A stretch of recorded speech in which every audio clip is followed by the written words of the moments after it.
മാനസികമായിട്ട് ഞാൻ കുറച്ച് കാലത്തോളം ഒരു വളരെ സങ്കടാവസ്ഥയിൽ പോയിട്ടുണ്ടായിരുന്നു. ഇപ്പം ഞാൻ വിചാരിച്ചു ഡൽഹി വേറെ സിനിമയുടെ സ്ഥലമാണെന്ന് വിചാരിച്ചിട്ട്. എനിക്ക് ഡൽഹി പരിചയമില്ല. മുംബൈ പറ്റി കേട്ടിട്ടുള്ളൂ. ഈ മുംബൈ പോലത്തെ സ്ഥലം തന്നെയാണല്ലോ ആ സമയത്ത് ഡൽഹി. പിന്നെ ഈ മറ്റേ ന്യൂഡൽഹി ഒക്കെ കണ്ടിട്ടാണല്ലോ അവിടെ ഡൽഹിയുടെ പറ്റിയുള്ള പിക്ചർ വന്നിട്ടില്ല. അപ്പൊ ഡൽഹി എന്ന് പറഞ്ഞാലും സിനിമ ഇപ്പോൾ ഡൽഹിയിലും ഉണ്ടാവും. നിങ്ങൾ വെറുതെ ഒരു കവിത എഴുതുന്നൊരു കുട്ടിയാവുന്നത് ആളുകൾക്ക് കൈയടിക്കുന്ന കാര്യം. പക്ഷെ രാഷ്ട്രീയ കവിത ചൊല്ലാൻ തുടങ്ങുന്നതോടുകൂടിയിട്ട് ആ നിങ്ങളുടെ കുട്ടി ഒരു സംഗതിനെ ചോദ്യം ചെയ്യാൻ തുടങ്ങുന്നതോടുകൂടിയിട്ട് നിങ്ങൾക്കൊരു അഭിപ്രായം ഉണ്ടായി വരിക. പക്ഷം ചേർന്നതിനപ്പുറത്തേക്ക് ഒരു അഭിപ്രായം ഉണ്ടാവുക, ഒരു കാര്യത്തിനൊരു നിലപാടുണ്ടാവുക. എനിക്ക് ആ നാട് ഭയങ്കര നല്ല അനുഭവമൊന്നുമില്ല. സീരിയസ്ലി എൻ്റെ നാട്ടിൽ നിന്ന് രക്ഷപ്പെടാൻ ആഗ്രഹിച്ച ഒരാളാണ്. നമ്മൾ ചരിത്രത്തെ ഇല്ലാതാക്കപ്പെടുന്നുണ്ട്, ചരിത്രത്തെ പുനർസൃഷ്ടിക്കുന്നുണ്ട്, പുനർനിർമ്മിക്കുന്ന കുറേ ചരിത്രങ്ങൾ.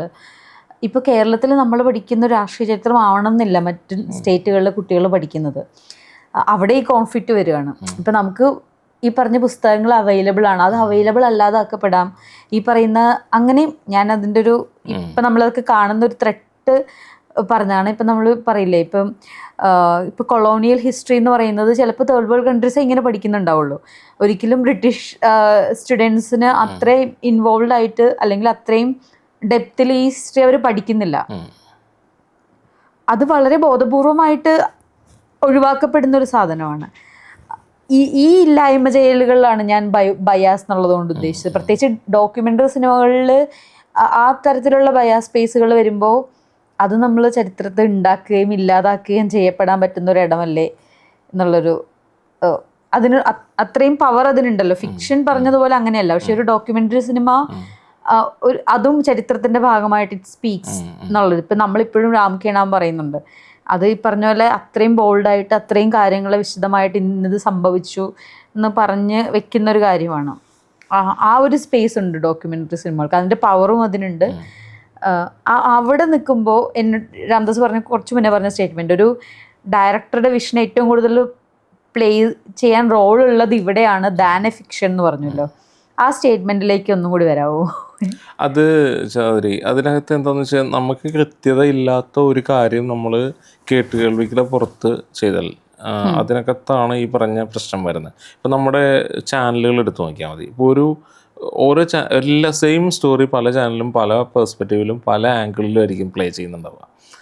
അതായത് ഒരു ചാനലിൻ്റെ പെർസ്പെക്റ്റീവ് ആയിരിക്കില്ല, ഒരേ വിഷയമായിരിക്കും, പക്ഷെ പല ചാനലുകൾക്കും പല പെർസ്പെക്റ്റീവിലായിരിക്കും. ആ ചാനൽ കാണുന്ന ആള് അത് ശരിയാണെന്ന് വിശ്വസിച്ച് തന്നെയാണ് കാണുന്നത്. ആ ചാനലിലെ പെർസ്പെക്റ്റീവിനകത്ത് ഇപ്പൊ എന്നോട് പ്രൊപ്പഗാൻഡ നമുക്ക് മനസ്സിലാവുമെന്ന് പറഞ്ഞില്ലേ, നമുക്ക് മനസ്സിലാവുന്നത് ഓപ്പോസിറ്റ് പ്രൊപ്പഗാൻഡയെ നമുക്ക് മനസ്സിലാവുള്ളൂ. നമ്മൾ ഇൻവോൾവ് ആയി നിൽക്കുന്ന സ്പേസിൽ നിന്ന് വരുന്ന പ്രൊപ്പഗാൻഡ ഉണ്ടല്ലോ, കാരണം അത് നമ്മൾ വിശ്വസിക്കും. അല്ല, അവിടെയാണ് ഞാൻ ഈ പറഞ്ഞ ഒരു പോയിന്റിൻ്റെ പ്രസക്തി. അപ്പോൾ നമുക്ക് ഇതിനകത്ത് ഡോക്യുമെൻ്ററി ചെയ്യുന്നൊരു സമയത്ത്, ഡോക്യുമെൻ്ററി എന്നല്ല ഇനിയിപ്പം ചരിത്രപരമായിട്ടുള്ള സിനിമകളോ എന്ത് ചെയ്താലും, ഞാൻ പറയുന്നത് സിനിമയും സത്യസന്ധമായിട്ട് തന്നെ ചെയ്യേണ്ടതുണ്ട്. മാനിപ്പുലേഷൻസ് എന്ന് പറയുന്നത് സിനിമയിൽ അംഗീകരിക്കാവുന്ന ഒരു കാര്യമൊന്നുമല്ല. തീർച്ചയായിട്ടും അത് പ്രത്യേകിച്ച് ചരിത്രത്തെ തൊടുന്ന സിനിമകൾക്ക്, ഇപ്പോൾ ദുരന്തർ പോലുള്ള സിനിമകളൊക്കെ ചെയ്തുകൊണ്ടിരിക്കുന്ന ക്രൈമാണ് ശരിക്കും. ഇപ്പോൾ നമുക്ക് കേരള സ്റ്റോറീസ് ഫിക്ഷൻ സിനിമയാണ്, പക്ഷേ അത് റിയാലിറ്റി ആയിട്ട് യാതൊരു ബന്ധവും ഇല്ല. റിമാർക്ക് പോലും അത് അർഹിക്കാത്തതുകൊണ്ടാണ് ഞാൻ വായിൽ വരാത്തതുകൊണ്ടല്ല പറയാത്തത്. ഞാൻ പറയുന്നത് ഇത്തരം സ്റ്റോറീസിനെ നമ്മൾ പേര് പറഞ്ഞ് തന്നെ തള്ളിക്കളയേണ്ടത്, തള്ളിക്കളയുക തന്നെ ചെയ്യേണ്ടത്. അപ്പൊ ഇത് ഇത്തരം പ്രൊപ്പഗാൻഡ സാധനങ്ങൾ നമുക്ക് കൃത്യമായിട്ടത് അതെന്താ പറയുന്നത്, വീഡിയോ മേക്കിംഗ് പ്രൊപ്പഗാൻഡ സാധനങ്ങളാണ്. അപ്പോൾ അതിന് ഞാൻ സിനിമ എന്ന് പറയുന്നത് വളരെ ആർട്ട് സ്പേസ് ആണ്. സിനിമ എന്ന് പറയുന്നത് സത്യം. അപ്പോൾ ഞാൻ ഈ പറഞ്ഞ സിനിമകൾ, ഇപ്പോൾ ദുരന്തർ പോലെ ഞാൻ സിനിമയായിട്ട് കാണുന്നില്ല, അതൊരു പ്രൊപ്പഗാൻഡ വീഡിയോ ആണ്. അത് നമ്മൾ ടെക്നോളജി യൂസ് ചെയ്യുന്നു, സിനിമയുടെ ടെക്നോളജി യൂസ് ചെയ്തിട്ടുള്ള ഒരു പ്രൊപ്പഗാൻഡ വീഡിയോ മേക്കിംഗ് ആണ്.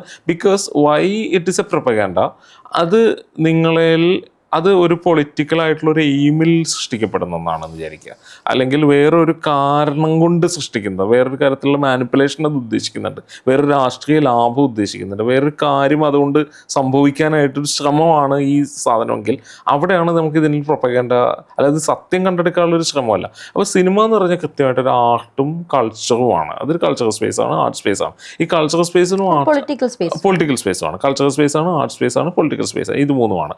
അപ്പോൾ ഇത് മൂന്നുമായിട്ട് ചേർന്ന് നിൽക്കുന്ന ഒരു സിനിമ, അതിനെയാണ് ഞാൻ സിനിമ എന്ന് വിളിക്കും. ബാക്കി എല്ലാ സാധനവും ഇതാണ്. അപ്പോൾ ഈ ഡോക്യുമെൻ്ററി ഫിലിം മേക്കിംഗ് ആയാലും ഇനി ഫിക്ഷൻ തന്നെ എടുക്കുമ്പോഴും നമ്മൾ ഇത്തരം സംഗതികളെ ചെന്ന് കൈകാര്യം ചെയ്യുന്ന സമയത്ത് അതിന് അതിനകത്ത് ഇതെല്ലാം അവൈലബിൾ. അപ്പോൾ നമ്മളിപ്പോഴത്തെ കണ്ടംപററി ആയിട്ടുള്ളൊരു നമുക്ക് ഈ ചാനൽ ഇതൊക്കെ അവൈലബിളാണ്.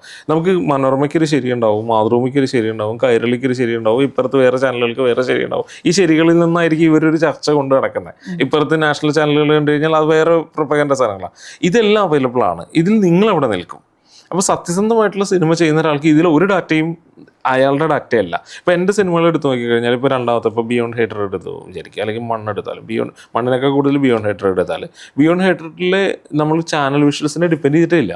ഡയറക്റ്റ് പോയിരിക്കുക. ചാനൽ വിഷ്വൽസ് അവൈലബിൾ ആയ ഇൻസിഡൻസ് ആണ് നമ്മൾ എടുത്തത്. പക്ഷെ എല്ലാം ഡയറക്റ്റ് പോയി. സത്യപ്പുല്ലും ഡയറക്റ്റ് പോയി എടുക്കുകയായിരുന്നു. നമ്മൾ നേരിട്ട് ചെന്ന് കണ്ട് ആളുകളോട് സംസാരിച്ചെടുത്ത സാധനങ്ങളാണ് അതിനകത്ത് ഉള്ളത്. നമ്മളൊരു ഡാറ്റ സോഴ്സിനെ ഡിപ്പെൻഡ് ചെയ്യുമ്പോൾ ഈ ഡാറ്റ സോഴ്സ് മാനിപ്പുലേറ്റഡ് ആണെങ്കിൽ, ഈ ഡാറ്റ സോഴ്സ് പ്രൊപ്പഗൻഡയുടെ ഭാഗമാണെങ്കിൽ നമ്മൾ ആ പ്രൊപ്പഗൻഡയിൽ ഫോളിൻ ആവും. അതേസമയം നമ്മൾ വളരെ ഇൻഡിപെൻഡൻ്റ് ആയിട്ട് അതിനെ റിസർച്ച് ചെയ്ത് കണ്ടെടുക്കണം. അപ്പോൾ അത് അവിടെയാണ് ആ റിസർച്ചിനൊക്കെ ഒരു സാധ്യത വരുന്നത്. അപ്പോൾ ഇതിനകത്ത് ഒരു ശരിയെ ശരി എന്ന് പറഞ്ഞാൽ ഞാൻ പറയുന്നത് റിയാലിറ്റീനെ, അതാണ് ശരിയായിട്ടുള്ള വാക്ക്. റിയാലിറ്റീനെ കൃത്യമായിട്ട് പോയി അഡ്രസ്സ് ചെയ്യുന്നൊരു ഉത്തരവാദിത്വം ഈ ഫിലിമുകൾക്ക് ഉണ്ട്. അത് ആ ഉത്തരവാദിത്വം എങ്ങനെയാണ് വരുന്നത്? നമ്മൾ ഇതിനകത്ത് കൃത്യമായിട്ട് മാനിപ്പുലേഷൻസ് വരുന്നത് നമ്മൾ ഈ പ്രൊപ്പഗൻഡയ്ക്കകത്ത് ഏത് പ്രൊപ്പഗൻഡയിലേക്കെങ്കിലും ഫോളിനാകുമ്പോഴാണ്. അതേസമയം film making as A real ഒരു സാധനത്തിനകത്ത് നിൽക്കുന്ന ഒരു ഫിലിം മേക്കറുടെ ഒരു ശരിയായിട്ടുള്ള ഉത്തരവാദിത്വം എന്ന് പറഞ്ഞാൽ അതിനെ കൃത്യമായിട്ട് അതിൻ്റെ ഒരു അതേസമയം നമുക്കൊരു പൊസിഷനിങ് ഉണ്ടാവുകയും ചെയ്യും.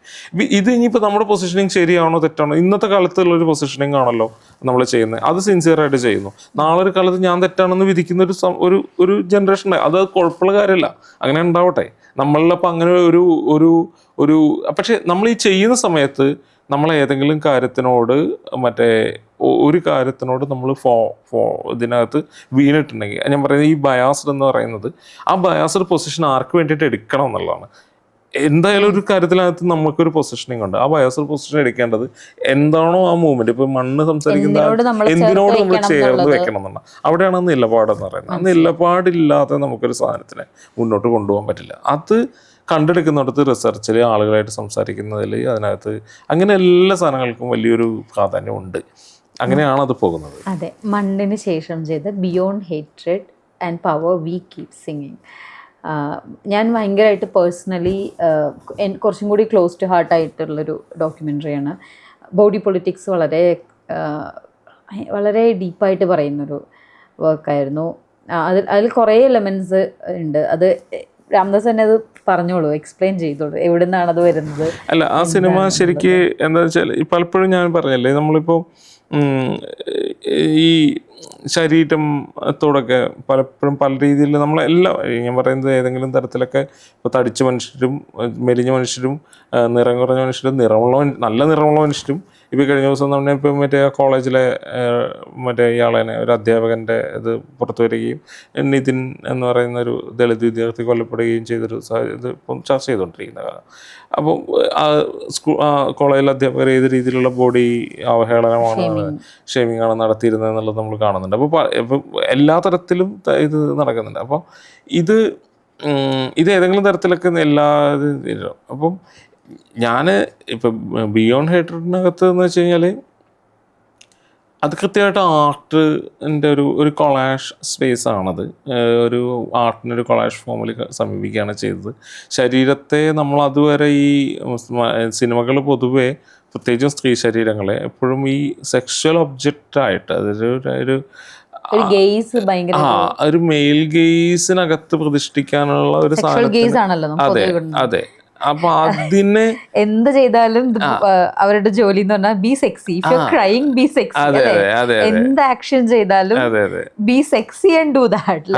അതായിരുന്നു അതിന്റെ ഒരു ധർമ്മം എന്നുള്ള പോലെ. ശരീരത്തിന് ഒരു പൊളിറ്റിക്കൽ ടൂളായിട്ടും ഒരു പെർഫോമൻസ് ടൂളായിട്ടും അങ്ങനെ അഡ്രസ് ചെയ്യാം. അപ്പൊ അതിനകത്ത് ശരീരത്തിനെ തന്നെ ആ സമയത്ത് അതുമായിട്ട് ബന്ധപ്പെട്ട് കേരളത്തിൽ ഡിസ്കഷൻസ് നടന്നത്. പിന്നെ അത് ക്യൂർ മൂവ്മെന്റുകളുടെ ഒക്കെ ഭാഗമായിട്ട് കൂടിയാണ് ആ സിനിമ ഉണ്ടായിട്ടുള്ളത്. ഇപ്പം അതൊരു ഇതിൻ്റെ ഒരു തുടർച്ച എന്നുള്ളൊരു ആലോചനയിൽ നിന്ന് തന്നെ ഉണ്ടായി വന്നതാണ്. പിന്നെ ആ സമയത്തുള്ള ഈ കേരളത്തിലെ പറഞ്ഞ മെയിൽ ഗേസിനെ കട്ട് ചെയ്യും, ന്യൂഡിറ്റി എന്നുള്ള സ്പേസിനെയൊക്കെ വേറൊരു ഭയങ്കര ആർട്ടിസ്റ്റിക് ആയിട്ടും എസ്തറ്റിക് ആയിട്ടും അപ്രോച്ച് ചെയ്യും. ഞാനത് തിയേറ്റർ സ്പേസിലിരുന്നാണ് അത് കാണുന്നത് ഇവിടെ സ്ക്രീനിങ്ങിൽ. പക്ഷെ നമുക്കൊരു രീതിയിലും അൺകംഫർട്ടബിൾ ആവാത്ത ന്യൂഡിറ്റിയാണ് നമ്മളതിൽ കാണുന്നത്. ഭയങ്കര ബ്യൂട്ടിഫുൾ ആയിട്ടുള്ളൊരു കാഴ്ച അനുഭവമായിരുന്നു ആ ഡോക്യുമെൻ്ററി. അപ്പോൾ അതിലേക്കുള്ള പ്രിപ്പറേഷൻസ് എപ്പോഴെങ്കിലും അതിന് കാരണം എപ്പോഴും സ്ത്രീപക്ഷ രാഷ്ട്രീയം പുരുഷന്മാരുടെ അടുത്ത് നിന്ന് വരുമ്പോൾ ഞാൻ സ്ത്രീപക്ഷം ബോഡി പൊളിറ്റിക്സ് സ്ത്രീകളുടെ മാത്രം എന്നുള്ള രീതിയിലല്ല ഞാൻ പറയുന്നത്. പക്ഷേ ഈ പറഞ്ഞൊരു മെയിൽ ഗേസിനെയൊക്കെ നമ്മൾ ക്വസ്റ്റ്യൻ ചെയ്യുന്നുണ്ടല്ലോ, അത് പുരുഷന്മാർ ചോദ്യം ചെയ്യുമ്പോൾ നമുക്ക് അവരുടെ അടുത്ത് നിന്ന് വരുമ്പോൾ നിങ്ങൾ ഏത് അളവിൽ ഇത് മനസ്സിലാക്കുന്നു. ഇപ്പോൾ നമ്മൾ പറയില്ല, ഇപ്പോൾ വാഴ അനൗൺസ് ചെയ്തപ്പോഴേക്കും ആദ്യം ഉണ്ടാവുന്ന നിങ്ങൾ ഇനി സ്ത്രീകളുടെ കഥ പറയുമ്പോൾ ഈ ഒരു ആറ്റിറ്റ്യൂഡ് ഉണ്ടല്ലോ. അപ്പോൾ അങ്ങനെ ഏതെങ്കിലും രീതിയിൽ രാംദാസ് ഈ രാഷ്ട്രീയം പറയുമ്പോൾ എന്തെങ്കിലും ഒരു ഐ വോണ്ട് കോൾ ഇറ്റ് പേടിയോ അല്ലെങ്കിൽ അങ്ങനത്തെ ഒരു സാധനമല്ല, എന്തായിരുന്നു ഒരു ഇൻഹിബിഷനോ അല്ലെങ്കിൽ എനിക്കിത് ഏതളവിൽ ഇതിനോട് നീതി പുലർത്താൻ പറ്റും എന്നുള്ള ചോദ്യം വന്നിട്ടുണ്ടോ? എനിക്ക് സത്യത്തിൽ ഞാനൊട്ടും കൺഫ്യൂഷൻ ഇല്ലാതെ ചെയ്തൊരു വർക്കാണ് ബിയോണ്ട് ഹേറ്റഡ്. കാരണം മണ്ണ് ചെയ്യുമ്പോൾ എനിക്ക് പിന്നെയും കൺഫ്യൂഷൻസ് ഉണ്ടായിരുന്നു. കാരണം മണ്ണ് കുറച്ചും കൂടിയും മനുഷ്യരുടെ ജീവിതത്തെ നേരിട്ട് സ്പർശിക്കുന്ന ഒന്നാണ് മണ്ണ് ഉള്ളത്. അപ്പോൾ മനുഷ്യരുടെ കഥകളാണ് പറയുന്നത്. അതിൽ എൻ്റെ എന്തെങ്കിലും ലെയറുകൾ വിട്ടുപോയേക്കാം, എൻ്റെ റിസർച്ചിലുള്ള പരിമിതികൾ ഒരുപക്ഷെ അതിനകത്ത് റിഫ്ലക്റ്റ് ചെയ്യപ്പെട്ടേക്കാം.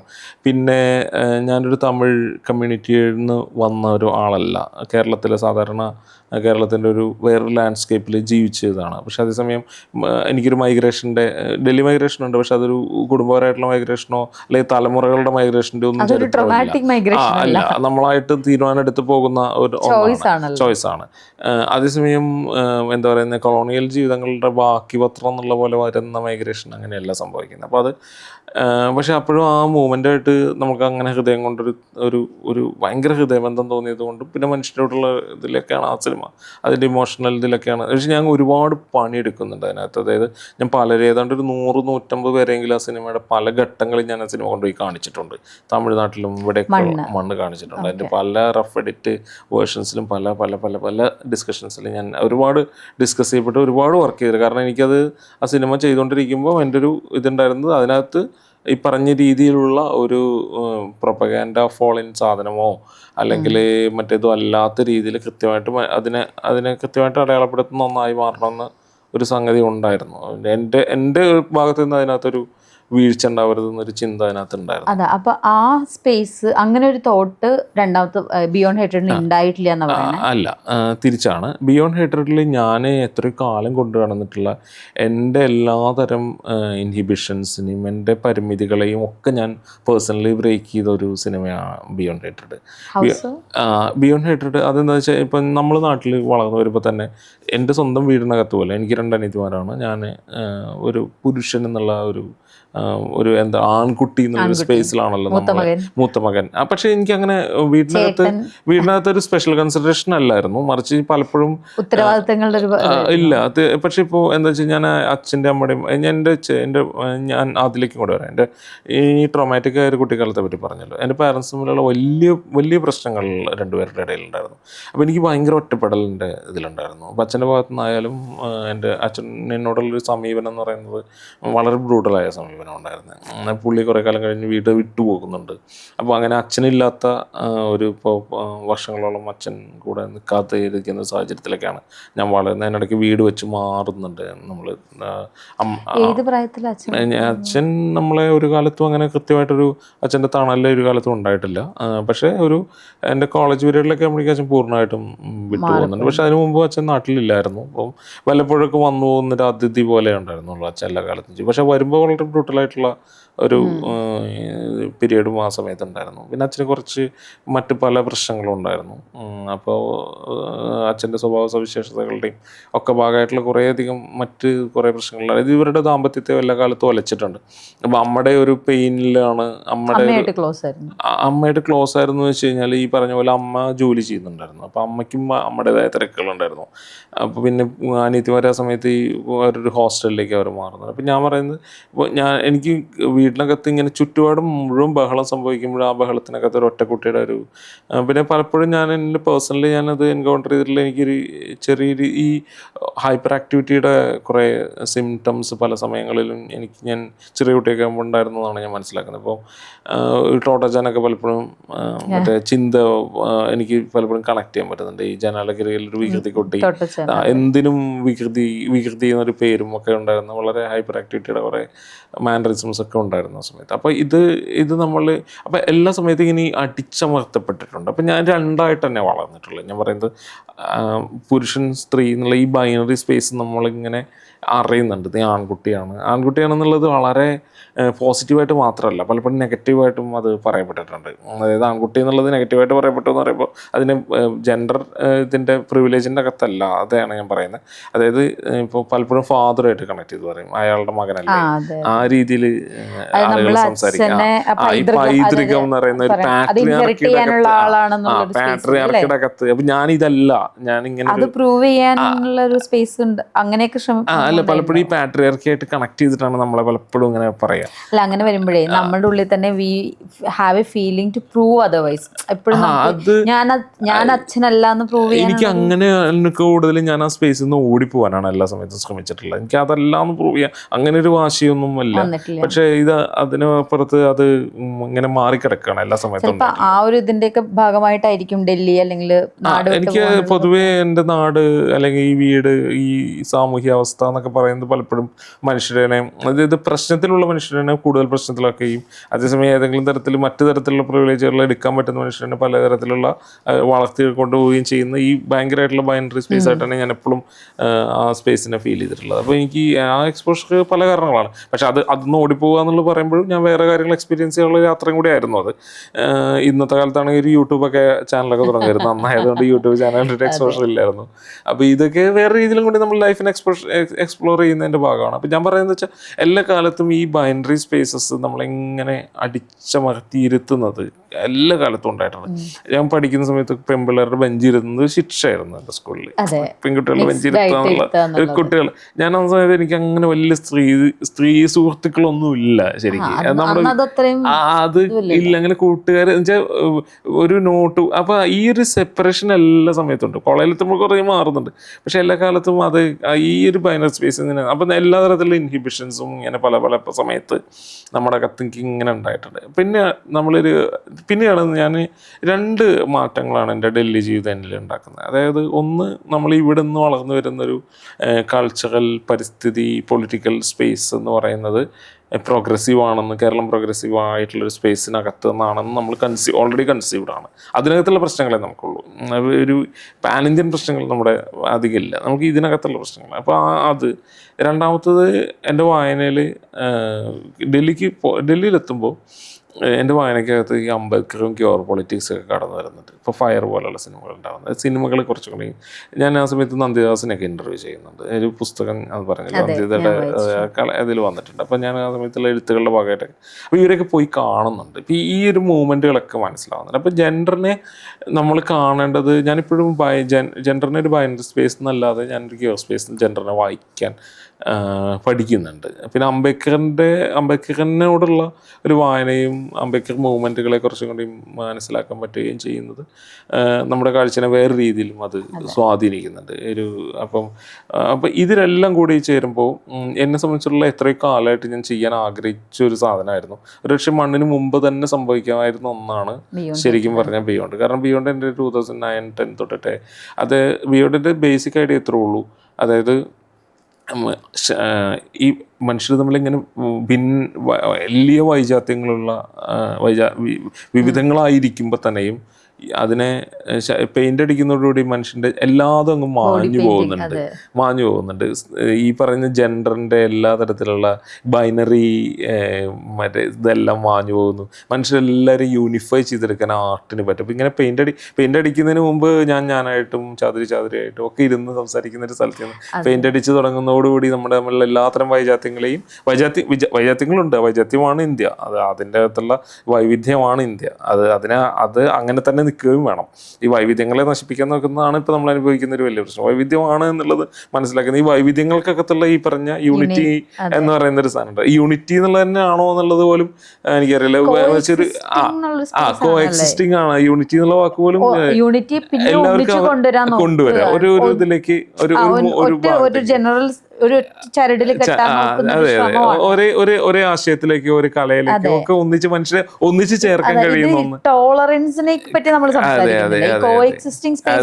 സംസാരിക്കുന്നില്ല. ഈ കോ എക്സിസ്റ്റിങ്ങിന്റെ ഒരു സാധ്യതയാണ് സത്യത്തിൽ ബിയോണ്ട് മുന്നോട്ട് വയ്ക്കുന്നത്. അപ്പൊ ഇത് എനിക്ക് എന്നെ സംബന്ധിച്ചിടത്തോളം ഞാൻ ഒട്ടും ഭയങ്കര എന്താ പറയുന്നത്, ഞാൻ ഭയങ്കര ഫ്രീ ആയിരുന്നു. ബിയോണ്ട് എന്നെ സംബന്ധിച്ചിടത്തോളം ഭയങ്കര ഫ്രീ ആയി ചെയ്ത സിനിമ. എനിക്ക് മണ്ണ് എനിക്ക് ഉണ്ടാക്കിയിട്ടുള്ള മണ്ണ് എന്നെ ഭയങ്കര പെയിൻ ഉള്ളത്. കാരണം ഞാൻ മണ്ണിൻ്റെ ഷൂട്ടുമായിട്ട് ബന്ധപ്പെട്ട് ഞാൻ ചെന്ന് കാണുന്ന ഓരോ മനുഷ്യരും ഭയങ്കര പെയിൻ ഉള്ള ആളുകളാണ്. ഇപ്പം ഫ്ലഡ് നടന്നൊരു പീരീഡും കൂടി മണ്ണ് കവർ ചെയ്യുന്നുണ്ട്. അപ്പം ഫ്ലഡിൽ മരിച്ച വീടുകളും ഒക്കെയാണ്. അപ്പം നമ്മൾ മുഴുവൻ അവിടെ ലോസ് ആയിട്ടുള്ള പലതരത്തിലുള്ള മൂവ്മെന്റിന്റെ ഭാഗമായിട്ട് ഇറങ്ങി ജീവിതം ഇല്ലാതായി പോയത്, ജോലി നഷ്ടപ്പെട്ടു പോയി, ഇങ്ങനെയുള്ള പല രീതിയിലുള്ള സങ്കടമുള്ള മനുഷ്യരെയാണ് മണ്ണ് ഇങ്ങനെ മീറ്റ് ചെയ്തിട്ടുള്ളത്. അതിന് നമ്മൾ വേറൊരു മൂവ്മെന്റ് ആയിട്ട് റിലീഫ് എന്ന് പറയാൻ പറ്റില്ല. റിലീഫ് അല്ല, ഇത്രയും കാലമായിട്ട് ഞാൻ പറയാൻ ആഗ്രഹിച്ച ഒന്നാണ് ഞാൻ ബിയോണ്ടിൽ പറയാൻ നോക്കിയത്. മാത്രമല്ല ഡോക്യുമെന്ററി എന്ന് പറയുന്നതിനകത്ത് ഈ പറഞ്ഞ ആളെ എടുത്ത് ഇന്റർവ്യൂ ചെയ്ത് ഇങ്ങനെ കഥ പറഞ്ഞെടുക്കുന്നതിന് പകരം അതിനെ ഒരു വളരെ പോയറ്റിക് ആയിട്ടുള്ളൊരു സാധനമായിട്ട് ഇപ്പോൾ കവിത കൊണ്ടുവരുന്നു, ഡപ്പംകൂത്ത് പാട്ടൊക്കെ ഡോക്യുമെന്ററിക്കകത്ത് സാധ്യമാണ്, മ്യൂസിക് സാധ്യമാണ്. അപ്പം ആർട്ടിന്റെ എല്ലാ സാധ്യതകളും, ആർട്ട്, പെയിന്റിങ്, സാഹിത്യം, ഇതിന്റെ എല്ലാ സാധ്യതകളും കൂടി ചേർത്തുകൊണ്ട് ശരീരത്തെ ഈ പറഞ്ഞ ഒരു സെക്ഷൽ ഒബ്ജക്റ്റ് കൂടെയാണ് കേട്ടോ ശരീരം. അങ്ങനെ അല്ല കാണേണ്ട ആവശ്യമില്ല, കാര്യവുമില്ല.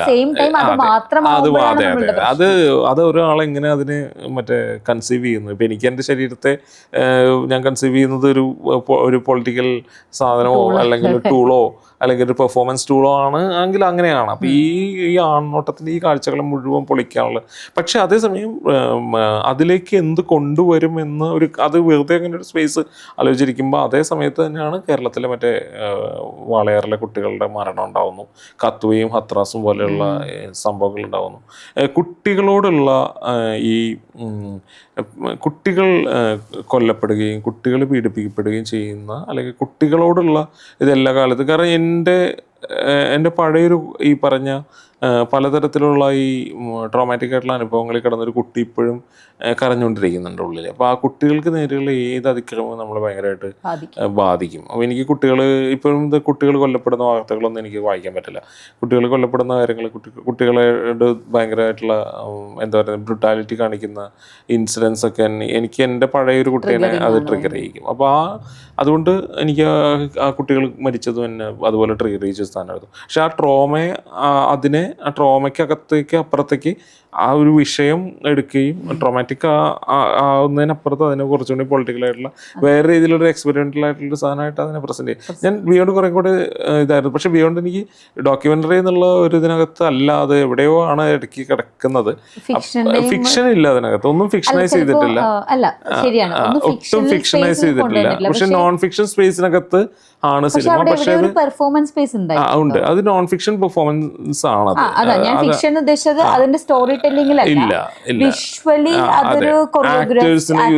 കൊറിയോഗ്രാഫി കൊണ്ടുവന്നു, ആ രീതിയിലുള്ള ഒരു പെർഫോമൻസ് സ്പേസ് നമ്മൾ ക്രിയേറ്റ് ചെയ്തിട്ടില്ല. നമുക്ക് പെർഫോമൻസ് കാണാം, നമുക്ക് ലൈഫ് മാത്രമേ കാണാൻ പറ്റുള്ളൂ. അതൊരു വേറെ കാഴ്ച അനുഭവം തന്നെയായിരുന്നു. മണ്ണ് ഭയങ്കര ഡീപ്പായിട്ടുള്ള റൂട്ടഡ് ആയിട്ടുള്ള ഒരു കാഴ്ച അനുഭവമായിരുന്നു. അതേസമയം ബിയോണ്ട് ഹേറ്റഡ് വളരെ വ്യത്യസ്തമായിട്ടുള്ളൊരു അനുഭവം. നമുക്കത് ഭയങ്കര, ഞാൻ 3 കണ്ടു, സത്യപ്പുല്ലും കണ്ടല്ലോ. ഇത് 3 അന്താസ് എന്ന് പറയുന്ന ഡയറക്ടർ എടുത്ത് വെക്കുമ്പോൾ 3 ലെവലിലായിരിക്കുന്നില്ല. 3 തരത്തിലുള്ള അപ്രോച്ചുകളാണ്, 3 തരത്തിലുള്ള സിനിമകളാണ്. 3 കൃത്യമായ രാഷ്ട്രീയം പറയുന്നുണ്ട്. പക്ഷേ ഇത് രണ്ടും പൊളിറ്റിക്കൽസ് പറയുമ്പോഴും സത്യപുല്ലിലേക്ക് വരുമ്പോൾ അത് ഫിക്ഷൻ, ഞാൻ ഡോക്യു ഫിക്ഷൻ തന്നെ പറയാനാണ് എനിക്കിഷ്ടം. കാരണം അതൊരു പേഴ്സണൽ സ്പേസിൽ നിന്ന്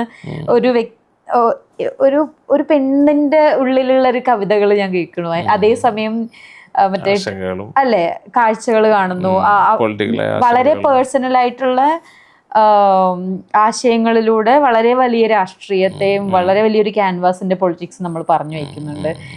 ഭയങ്കര ബ്യൂട്ടിഫുൾ ആയിട്ട് കവിതകൾ ഉപയോഗിച്ചിട്ടുള്ള, എനിക്ക് കവിതകൾ ഭയങ്കരമായിട്ട് എൻജോയ് ചെയ്യുന്ന ഒരാളാണ് ഞാൻ. അപ്പോൾ ഭയങ്കര ആദ്യം തുടങ്ങുന്നത് തന്നെയുള്ള ഒരു ഹുക്ക് ഉണ്ടല്ലോ, എൻ്റെ പേര് അലി അല്ലെങ്കിൽ പേടിയാവുന്നുണ്ട്, ലൈക്ക് ആ നറേഷനൊക്കെ ഭയങ്കര ബ്യൂട്ടിഫുൾ ആയിട്ട്, അതൊരു ഡയറക്ടർ എന്നുള്ള നിലയിൽ ഞാൻ വാവ് എനിക്കത് കേൾക്കാം വെച്ചാൽ അതിൻ്റെ ഒരു നറേറ്റീവ് സ്ക്രിപ്റ്റ് ഭയങ്കര ബ്യൂട്ടിഫുൾ ആയിട്ട്.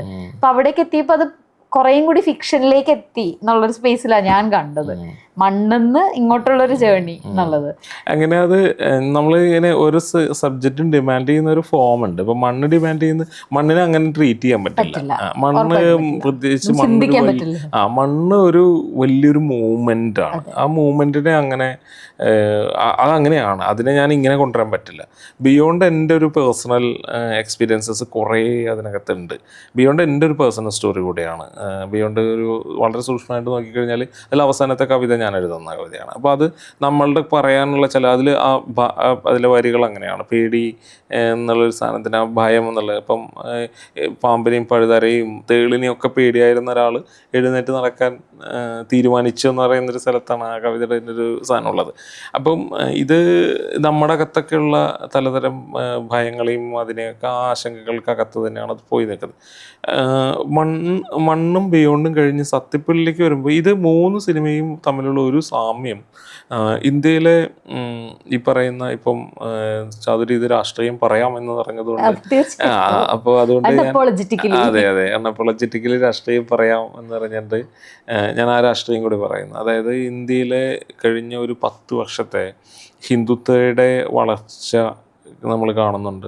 ആ രാഷ്ട്രീയം എങ്ങനെയാണ് ഇന്ത്യയുടെ ഓരോ ഇടങ്ങളും പോയി കീഴടക്കിയത് നമ്മൾ കാണുന്നുണ്ട്. അപ്പോൾ അതിനെതിരായിട്ട് ഇന്ത്യയിൽ നടന്ന പല മൂവ്മെൻറ്റുകളുടെ ഒരു എല്ലാത്തിൻ്റെയും ഒരു തുടർച്ച ഉണ്ട്. അപ്പോൾ ഈ 3 സിനിമയും നോക്കിക്കഴിഞ്ഞാൽ ആദ്യഘട്ടത്തിൽ കോർപ്പറേറ്റുകൾക്കെതിരെ നടന്നൊരു സമരം, അതിലും ഒരു സ്ത്രീപക്ഷ സമരമാണ്, സ്ത്രീകൾ മുൻകൈ എടുത്ത ഒന്നാണ്.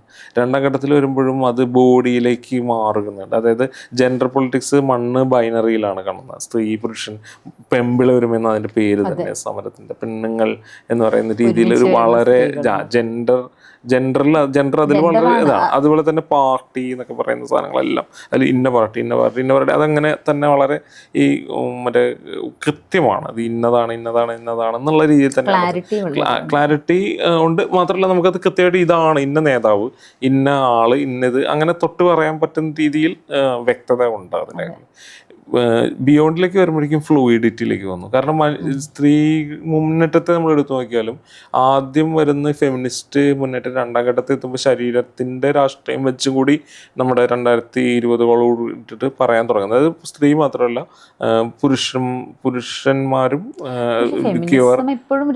ശരീരത്തിന്റെ രാഷ്ട്രീയം എല്ലാ കാലത്തും പറഞ്ഞിട്ടുണ്ട്. പക്ഷേ ഫെമിനിസ്റ്റ് മൂവ്മെന്റുകൾ ഇപ്പം ഈ പറഞ്ഞ ഈ കോർപ്പറേറ്റ് ഈ ഹിന്ദുത്വക്കെതിരെയുള്ള മൂവ്മെന്റിന്റെ ഒരു കണക്കിൽ വരുമ്പോൾ ഈ കോർപ്പറേറ്റ് ഹിന്ദുത്വയുടെ ഒരു സാധനമുണ്ട്. ഈ പറയുന്ന വലിയ അധിനിവേശങ്ങൾ ഈ ലാൻഡിനെയൊക്കെ ലാൻഡ് ഓണർഷിപ്പിൻ്റെ 2ാം ഘട്ടത്തിലേക്ക് വരുമ്പോൾ ഇതിനകത്ത് ലാൻഡ് അങ്ങനത്തെ വിഷയങ്ങൾ ബിയോണ്ട് ടച്ച് ചെയ്യുന്നില്ല. ബിയോണ്ട് കൃത്യമായിട്ട് ടച്ച് ചെയ്യുന്നത് ശരീരത്തെ തന്നെയാണ്. പക്ഷെ അപ്പോഴും അത് നിൽക്കുന്നത് ഈ പറഞ്ഞ അത് കുറച്ചും കൂടി വിസിബിളാണ്. ഈ ഹിന്ദുത്വയുടെ പ്രസൻസ് ഇന്ത്യൻ ഇതിനകത്ത് 2ാം ഘട്ടത്തിലെ വരുമ്പോഴേക്കും കുറച്ചും കൂടെ വിസിബിളാണ്. കൃത്യമായിട്ട് ഇത് പറയുന്നുണ്ട്. ആദ്യഘട്ടത്തിലേക്കുള്ളത് വരുമ്പോൾ ഈ കോർപ്പറേറ്റ് ഹിന്ദുത്വയാണ് അവിടെ അകത്ത് കിടക്കുന്നത്. 2ാം ഘട്ടത്തിലേക്ക് വരുമ്പോൾ അത് കുറച്ചും കൂടെ വിസിബിളായിട്ട് പറയുന്നത്. 3ാം ഘട്ടത്തിലേക്ക് എത്തുമ്പോഴേക്കും എന്താ സംഭവിക്കുന്നത്, ഹിന്ദുത്വം ഒരു ഘട്ടം കൂടെ പൂർത്തിയാക്കുകയാണ്. അയോധ്യയിലെ മറ്റേ മന്ദിർ നിർമ്മാണം പോലെയുള്ള കാര്യങ്ങൾ പ്രൊപ്പഗാൻഡയായിട്ട് കൊണ്ടുവരുന്നു. കോടതി വിധികൾ വരുന്നു.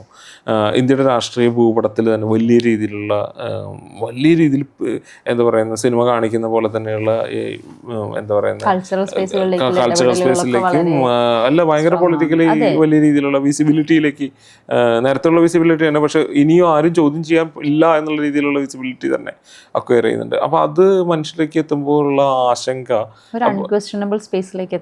അപ്പോൾ അവിടെ എത്തുമ്പോൾ 3ാം ഘട്ടത്തിലേക്ക് എത്തുമ്പോഴേക്കും ഹിന്ദുത്വം കൃത്യമായിട്ട് 2 രീതിയിൽ ഇന്ത്യനെ പിരിക്കാൻ ശ്രമിക്കുന്നുണ്ട്. ഹിന്ദു മുസ്ലിം എന്നുള്ള രീതിയിലുള്ള ഐഡൻറ്റിറ്റി മുസ്ലിങ്ങളായിട്ട് തന്നെ ഇതിനെ ട്രീറ്റ് ചെയ്ത് പറയുന്ന രീതിയിലേക്ക്, കൃത്യമായിട്ട് ഇസ്ലാം വിരുദ്ധത പറയുന്ന രീതിയിലേക്കൊക്കെ അത് കൃത്യമായിട്ട് ചെന്നെത്തുന്നത്. നേരത്തെ അത് പറഞ്ഞു തന്നെയാണ് തുടങ്ങിയിട്ടുള്ളത്. അതിനെ എല്ലാ കാലത്തും അങ്ങനെ തന്നെയാണ് ഹിന്ദുത്വ പ്രൊവൈഡ് ചെയ്തിട്ടുള്ളത്. പക്ഷെ ഇനി ചോദ്യം ചെയ്യാൻ ആരും ഇല്ല എന്നുള്ള രീതിയിൽ തന്നെയുള്ള, അതുകൊണ്ടാണ് ഇന്ത്യയുടെ ഇന്ന് രാവിലെ ഞാൻ കണ്ടുവരുന്നൊരു ന്യൂസ് എന്ന് പറഞ്ഞാൽ ഡൽഹിയിലെ ക്രിസ്ത്യൻ മൗണ്ട് കാർമൽ സ്കൂളിൻ്റെ നെയ്മറിൽ ക്രിസ്ത്യൻ നെയിമുള്ള സ്കൂളാണ്. അപ്പോൾ അത് പൂട്ടണം എന്ന് പറഞ്ഞിട്ട് അതിൻ്റെ മുന്നിൽ ബജ്രംഗ് ദളിൻ്റെ സമരം നടക്കുകയാണ്. ഡൽഹിയിലാണെന്നുള്ളതാണ്.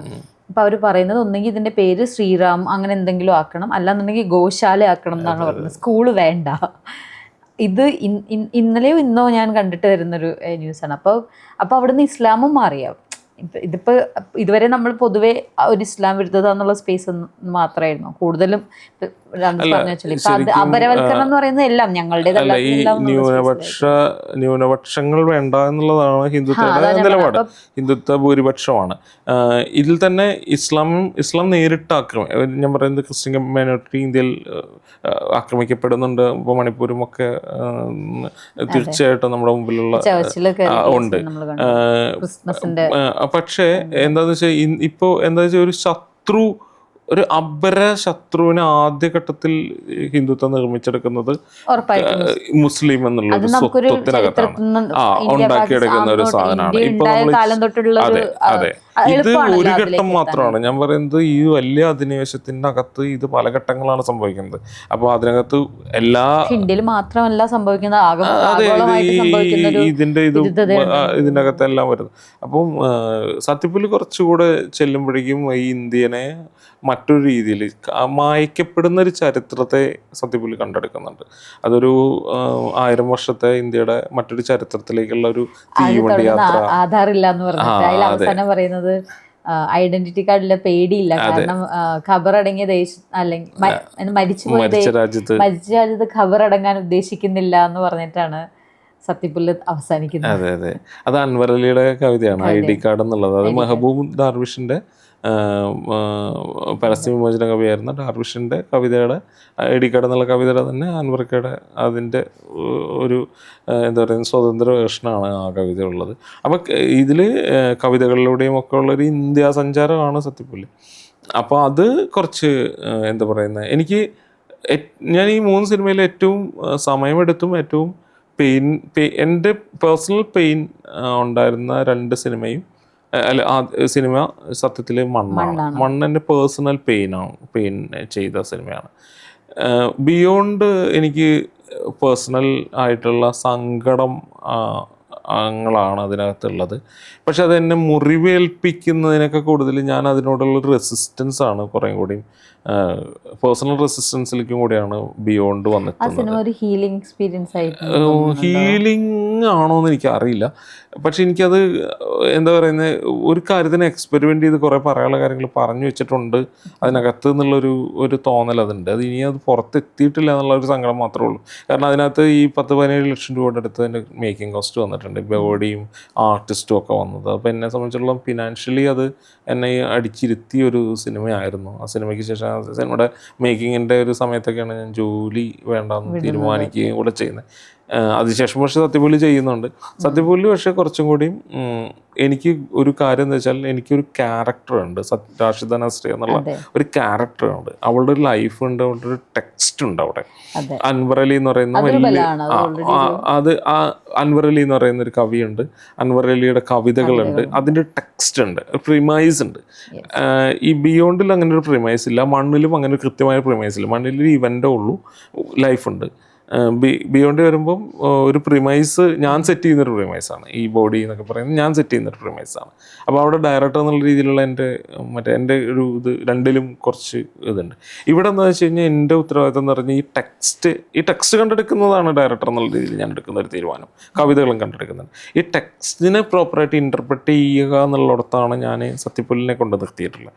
അപ്പോൾ അതെനിക്ക് സത്യത്തിൽ എൻ്റെ അടുത്തൊരു ടെക്സ്റ്റ് ഉണ്ട് എന്നുള്ളതിൻ്റെ ഒരു സൗകര്യം അതിനകത്തുണ്ട്. അതുകൊണ്ട് തന്നെ അത് പേഴ്സണൽ സ്റ്റോറി ആവാനും പറ്റിയത്. അപ്പോൾ ഒരു പേഴ്സണൽ സ്റ്റോറി എന്നുള്ള രീതിയിൽ. അപ്പോൾ അതും ഒരു സാധ്യതയാണ് ഡോക്യുമെൻ്ററിക്കകത്ത് പല ജോണറുകളിൽ സംസാരിക്കുക. പിന്നെ അങ്ങനെ ഡോക്യുമെൻ്ററിയുടെ വക്താവായിട്ടിരിക്കാനൊന്നും അല്ല, ഒരു തുടർച്ച ഉണ്ടാകുന്നതെന്ന് വെച്ചാൽ ഡോക്യുമെൻ്ററി പലപ്പോഴും നമുക്ക് പറയാനുള്ള കാര്യങ്ങൾ കുറേ കൂടി നേരിട്ട് അഡ്രസ്സ് ചെയ്യാനും നേരിട്ട് സംസാരിക്കാനും അതിൽ സിനിമാറ്റിക് ആയിട്ടുള്ള എക്സ്പെരിമെൻറ്റ്സ് നടത്താനും അതിനെ എക്സ്പീരിയൻസ് ചെയ്യാനുള്ള വളരെ സിനിമാറ്റിക് ആയിട്ടുള്ള എക്സ്പെരിമെൻറ്റുകൾ നടത്താൻ സാധ്യതയുണ്ട്. ഡോക്യുമെൻ്ററിക്കകത്ത് ഇപ്പം ബിയോണ്ട് പോലൊരു സിനിമ സാധ്യമാണ്. ഫിക്ഷൻ നരേറ്റീവിനകത്ത് നമുക്ക് എടുക്കുന്ന അത് ഒന്നുകിൽ ഇൻഡിപെൻഡൻറ്റ് സിനിമയിൽ തീർച്ചയായിട്ടും സാധ്യതകളുണ്ട്. പക്ഷേ ഇൻഡിപെൻഡൻറ്റ് സിനിമ ചെയ്യാണെങ്കിൽ നോൺ ഫിക്ഷനാണ് ഏറ്റവും വലിയ ഇൻഡിപെൻഡൻറ്റ് സിനിമ. അപ്പോൾ ഇൻഡിപെൻഡൻറ്റ് എന്ന് വിളിക്കുമ്പോൾ അത് ഞാൻ നോൺ ഫിക്ഷനായിട്ട് ചെയ്യാനാണ് താല്പര്യപ്പെടുന്നത്. അതുകൊണ്ടാണ് ഡെഫിനറ്റ്ലി ഈ 3 സിനിമകളും 3ആയിട്ട് തന്നെ നിൽക്കുന്നുണ്ട്. 3 എക്സ്പീരിയൻസ് ആണ്, പക്ഷെ തുടർച്ചയുമുണ്ട്. ഇത് 3ഉം ഒരു എന്താ പറയുന്നത് മാർജിനലൈസ്ഡ് ആയിട്ടുള്ള പൊളിറ്റിക്കലായിട്ടുള്ള ഒരു സ്പേസിനകത്ത് നിന്നാണ് സംസാരിക്കാൻ ശ്രമിച്ചിട്ടുള്ളത്. അല്ല, അത് വളരെ കൃത്യമായിട്ട് രാഷ്ട്രീയം പറഞ്ഞു വെക്കുന്നുണ്ട്. അത് കാണുന്നവർക്ക് അത് കൃത്യമായി കൺവേ ചെയ്യപ്പെടുന്നുണ്ട്. ഇനി എന്താണ് ഇവിടുന്ന് ഈ ഡോക്യുമെൻ്ററികളുടെ ഒരു സ്പേസിനകത്ത് തന്നെ തുടരുക എന്ന് ഞാൻ തീരുമാനിച്ചിട്ടില്ല. നേരത്തെ ഫിക്ഷൻ ഒരു ശ്രമം നടത്തിയതായിരുന്നു. അപ്പോൾ ഫിക്ഷൻ്റെ പല ഇതും നമുക്ക് അന്ന് അസാധ്യമായ ഏരിയകളായിരുന്നു. തീരുമാനിക്കുന്നത് 2 ഫിക്ഷൻ ചെയ്യണമെന്നൊരു ആലോചന ഉണ്ട്. അതിൻ്റെ ചില ശ്രമങ്ങൾ ഇങ്ങനെ തുടങ്ങി വെച്ചിട്ടുണ്ട്. എന്ന് വെച്ചിട്ട് ഡോക്യുമെൻ്ററി ഉപേക്ഷിക്കാനല്ല. ഡോക്യുമെൻ്ററി തീർച്ചയായിട്ടും ഡോക്യുമെൻ്ററിയിലും തുടർച്ച വേണം എന്നുണ്ട്. ഇല്ല ഡോക്യുമെൻ്ററിയിൽ ഒരു ഇതെന്താണെന്ന് വെച്ചാൽ ഡോക്യുമെൻ്ററിക്കകത്ത് സർവൈവ് ചെയ്യാൻ നമുക്ക് വേണ്ടി വരുന്നൊരു മൂലധനം ഇല്ലായ്മയുടെ ഒരു അപര്യാപ്തതയുണ്ട് എനിക്ക്. കാരണം പലപ്പോഴും ഈ ഇൻഡിപെൻഡൻസ് സ്പേസസിന് പലപ്പോഴും മൂലധന പ്രാപ്യത ഇല്ല. പിന്നെ നമുക്ക് ആശ്രയിക്കാവുന്ന ചില മറ്റേ പറഞ്ഞ ഗ്രാൻറ്റുകളോ ഒക്കെയാണ്. അങ്ങനെ ചില ഞാൻ അതുവരെ ഗ്രാൻറ്റുകളൊന്നും എൻ്റെ സിനിമയ്ക്ക് ഉപയോഗിച്ചിട്ടില്ല. അപ്പോൾ ഇത്തരത്തിലുള്ള ഗ്രാൻറ്റുകളും മറ്റും ഉപയോഗിക്കുമ്പോൾ തന്നെ നമുക്ക് അതിനകത്ത് പല കണ്ടീഷൻസിലേക്ക് നമുക്ക് പോകേണ്ടി വരും. എൻ്റെ സുഹൃത്തുക്കൾ അല്ലെങ്കിൽ ക്രൗഡ് ഫണ്ടിങ് അങ്ങനെയൊക്കെയുള്ള സാധ്യതകളാണ്, അല്ലെങ്കിൽ എൻ്റെ ഓൺ ഫണ്ടിങ് ചില ജോലി എന്നൊക്കെ കിട്ടിയിട്ടുള്ളത്. അങ്ങനെയൊക്കെയാണ് അത് എല്ലാം ചെയ്തിട്ടുള്ളത്. അപ്പോൾ ഇത് ഇനി അത്ര മുന്നോട്ട് പോകുമെന്ന് ഉറപ്പില്ല.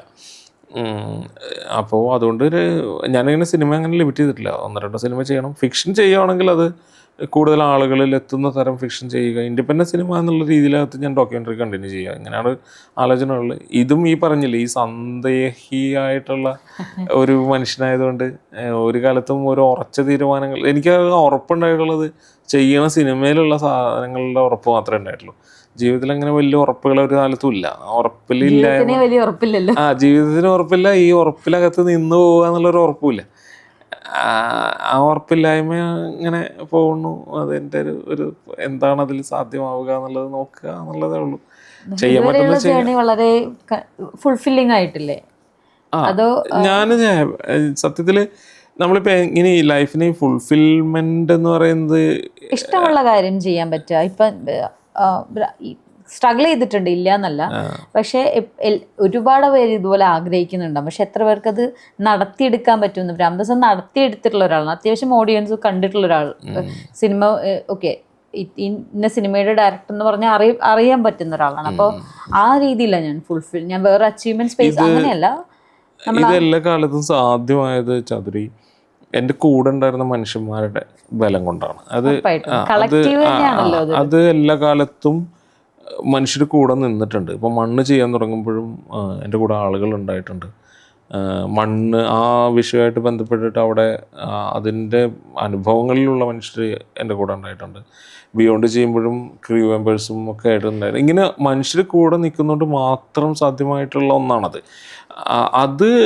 അത് നമ്മൾ അതെത്തിയിട്ടുണ്ട്. അത് എല്ലാ കാലത്തും ഉണ്ടായിട്ടുണ്ട്. ഞാൻ കുറേ ഒബ്സർവ് ചെയ്തിട്ടുള്ളത് കൂടുതലും ഈ പറയുന്ന ഇൻഡിപെൻഡൻറ്റ് സ്പേസുകളിൽ, കാരണം എല്ലാവരും സ്ട്രഗ്ലിങ് ഇങ്ങനെ സ്വന്തമായിട്ട് ഉണ്ടാക്കാൻ ശ്രമിക്കുന്ന ഇടങ്ങളിൽ കൂടെ നിൽക്കലുകൾ ചേർത്ത് പിടിക്കലും കുറച്ചും കൂടി ആഴമുള്ളതാണെന്ന് തോന്നിയിട്ടുണ്ട് എനിക്ക്. അത് ശരിയാണെന്ന് എനിക്കറിയില്ല.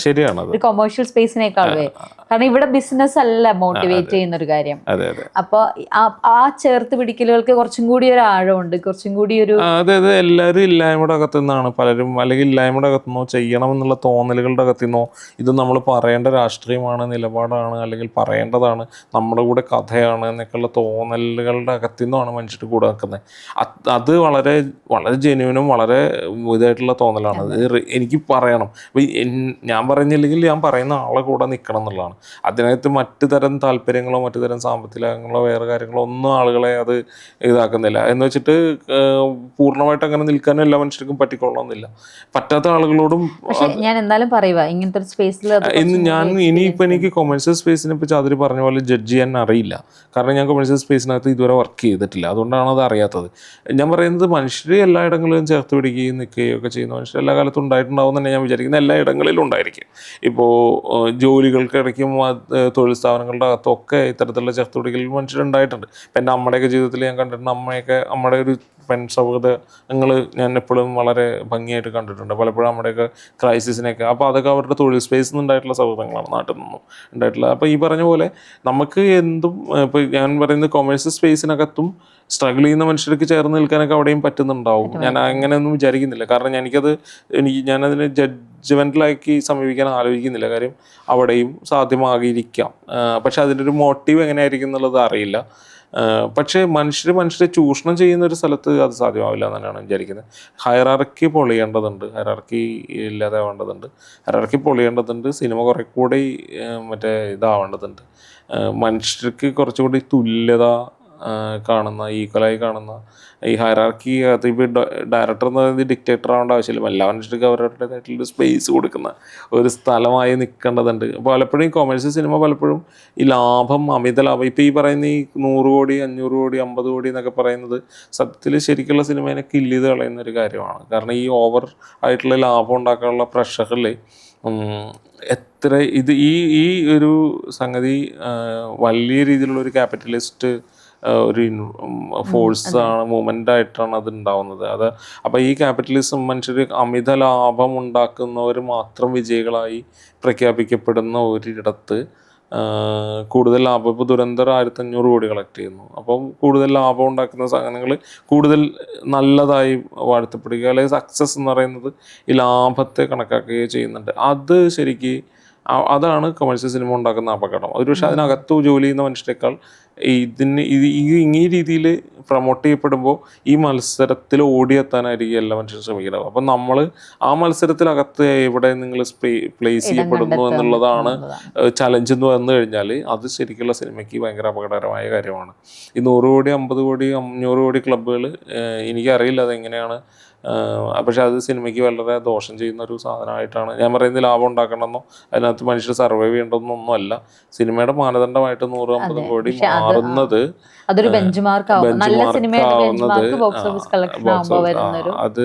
അത് ബോക്സ് ഓഫീസ് കളക്ഷൻ ആവുന്നത് മനുഷ്യരെ വലിയ പ്രഷറിൽ കൊണ്ടെത്തിക്കും. അത് ഈ മത്സരം മനുഷ്യരുടെ ആത്മഹത്യയിലേക്കും ഈ മത്സരം മനുഷ്യരെ കൂടുതൽ ഡിപ്രഷനിലേക്കും, ഓൾറെഡി പല രീതിയിലുള്ള കൾച്ചറൽ സ്പേസിൽ പല പ്രശ്നങ്ങൾ അനുഭവിക്കുന്നവരൊക്കെ തന്നെയാണ് സിനിമയിലേക്കും എത്തുന്നത്. അതിൻ്റെ ക്രോസ് സെക്ഷനൊക്കെ പിന്നെ നമ്മുടെ ജെൻഡർ കമ്മ്യൂണിറ്റിക്ക്, ട്രാൻസ്ജെൻഡർ കമ്മ്യൂണിറ്റിക്ക്, അതുപോലുള്ള മറ്റു കമ്മ്യൂണിറ്റികൾക്കൊക്കെ ഉള്ള വിസിബിലിറ്റി നമ്മുടെ സിനിമയ്ക്കകത്ത് എത്ര ഉണ്ട്, അത് നമ്മുടെ സിനിമകൾ എത്രമാത്രം അതിനെയൊക്കെ അഡ്രസ്സ് ചെയ്യുന്നുണ്ട്.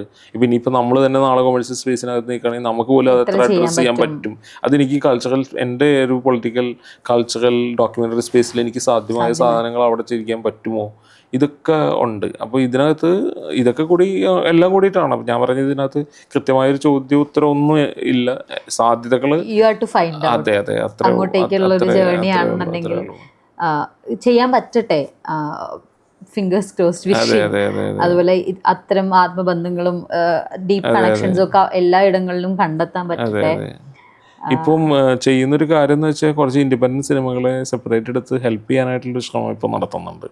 ഇൻഡിപെൻഡൻറ്റ് സിനിമകൾക്ക് പലപ്പോഴും അതിൻ്റെ സാധ്യതകൾ, നിർമ്മാണ സാധ്യതകളൊന്നും സാധ്യമല്ലാത്തൊരു സമയത്ത് ഇപ്പം നമ്മൾ ആ ഒരു പോസിബിലിറ്റി, ഫണ്ടിങ് സപ്പോർട്ട് എന്ന് പറയുന്നത് ക്രൗഡ് അങ്ങനെയൊന്നുമില്ല. ഡോക്യുമെൻ്ററി ഫിക്ഷൻ, ചെറിയ സിനിമകൾ, ചെറിയ ബജറ്റിലൊക്കെ വരുന്ന സിനിമകളെ നമ്മൾ പല വഴികൾ കണ്ടെത്തി കൊടുക്കുക. ഇപ്പോൾ ക്രൗഡ് ഫണ്ടിങ് ചെയ്യാനായിട്ട് ഹെൽപ്പ് ചെയ്യുക. അപ്പോൾ നമുക്ക് കുറച്ചും കൂടി ലാർജ് വിസിബിലിറ്റി ഉണ്ടെങ്കിൽ ആ വിസിബിലിറ്റിനെ, അതായത് നമുക്ക് ഏതെങ്കിലും തരത്തിലുള്ള ഇപ്പോൾ ഫിലിം മേക്കർ എന്നുള്ള രീതിയിലോ മറ്റേതെങ്കിലും തരത്തിലുള്ള പ്രിവിലേജസ് ഉണ്ടെങ്കിൽ ആ പ്രിവിലേജസിനെ എന്താ പറയുന്ന മറ്റൊരു സപ്പോർട്ടിങ് ഇതായിട്ട് ഉപയോഗിക്കാൻ പറ്റുകയാണെങ്കിൽ, ഇപ്പോൾ അങ്ങനെയുള്ള മൂവ്മെൻറ്റുകളൊക്കെ ഉണ്ടായി വരികയാണെങ്കിൽ ഇത് കുറച്ചും കൂടി ബെറ്റർ ആയിട്ടുള്ള, എനിക്ക് തോന്നുന്നു കൊമേഴ്സ്യൽ സിനിമയ്ക്കകത്തും സത്യത്തിൽ നല്ല ബന്ധങ്ങളുള്ള മനുഷ്യർ അതിനകത്ത് ഉണ്ടെന്ന് തന്നെയാണ് ഞാൻ വിചാരിക്കുന്നത്. പക്ഷേ ഈ മത്സരം മനുഷ്യരെ പലയിടത്തും കൊണ്ട് ചാടിക്കാൻ സാധ്യതയുണ്ട്. വിജയി ജയപരാജയങ്ങൾ എന്നൊക്കെ പറയുന്ന സാധനങ്ങൾ വളരെ ക്യാപിറ്റലിസ്റ്റ് ആയിട്ടുള്ള സംഗതിയാണ്. അത് ചിലപ്പോൾ അതുമായിരിക്കാം ഈ പറഞ്ഞ ഇൻഡിപെൻഡൻസ് സിനിമ സ്പേസിന് ഡ്രൈവ് ചെയ്യുന്നത് ഒരു ബോക്സ് ഓഫീസോ അങ്ങനത്തെ ഒരു ബിഗ് റിലീസോ അങ്ങനത്തെ സാധനങ്ങളൊന്നും അല്ലാത്തത് കൊണ്ട് തന്നെ അതും ഈ പറഞ്ഞ ചേർത്ത് പിടിക്കലിനൊക്കെ സഹായിക്കുന്നുണ്ട്. അപ്പോൾ ഇപ്പൊ രണ്ടുപേരും സിനിമ എടുത്തു കഴിഞ്ഞാൽ നമ്മുടെ രണ്ടുപേരുടെ സിനിമ ഒരു ദിവസം റിലീസ് ആവാൻ പാടില്ല എന്നുള്ളത്, അങ്ങനെ പല പ്രശ്നങ്ങളിലേക്ക് അത്തരം കോൺഫ്ലിക്റ്റുകളൊന്നും ഇല്ലാത്തൊരിടം. അതെ അതെ, പ്രത്യേകിച്ച് ഡോക്യുമെന്ററിക്കകത്ത്. എൻ്റെ ഡോക്യുമെന്ററി ഏത് ബോക്സ് ഓഫീസ് കളക്ഷൻ എന്ന് ഒരാളും ചോദിക്കില്ല. ഡോക്യുമെന്ററി അങ്ങനെ ബോക്സ് ഓഫീസ് കളക്ഷൻ ആ ചോദ്യം ഞാൻ നേരിടേണ്ടി വരുന്നില്ല, ഒരു സമയത്ത് പോലും നേരിടേണ്ടി വരുന്നില്ല. ഒരു ഡോക്യുമെന്ററി ഫിലിം മേക്കർ നേരിടേണ്ടി വരുന്നില്ല അത് ബോക്സ് ഓഫീസ് കളക്ഷൻ ഉണ്ടായോ എന്നുള്ളത്. അത് വലിയൊരു സുഖമാണ്, ആ ഒരു മേഖലക്കകത്ത് ബലമാണത്. അങ്ങനെ ഒരു ചോദ്യം ഇല്ല എന്നുള്ളത്. ആ ചോദ്യത്തെ അഭിമുഖീകരിക്കാതെ തന്നെ നമുക്ക് സ്വതന്ത്രമായിട്ട് ആലോചനകൾ സാധ്യമാവുക എന്നുള്ളത്. ഒത്തിരി ഒത്തിരി സന്തോഷം. Thank you so much for coming. അപ്പോൾ ചാതുരുടെ ചാനലും നന്നായി പോട്ടെ, കൂടുതൽ നന്നായി വരട്ടെ.